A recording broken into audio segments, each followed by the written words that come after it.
Ayan guys, ano na nga ni, so naisip ta naman na bagong negosyo. Na makal kita kilawlaw ta bibi sangong ko yan na lawlaw ta ibababad ko siya digdi sa Ricardo. Ayan po ang may bawang po, may paminta. Ayan po, may magic sarap po, may magic sarap po yan. May suka, may asin. Ayan po ang ibababad ta sa nabakaltang lawlaw ni puso nabakaltang lawlaw. Fresh po yan ha. Fresh po yan. Iyon po ang ibababad ta digdi sa Ricardo na nakaready ta. Ayan po, ibabad ta po siya kay mga 2 hours and a half. Okay na yan, manonood na ang ang Ricardo sa laman niya.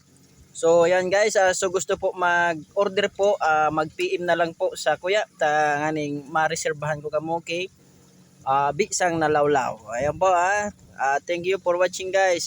Yan, PM na lang po kayo.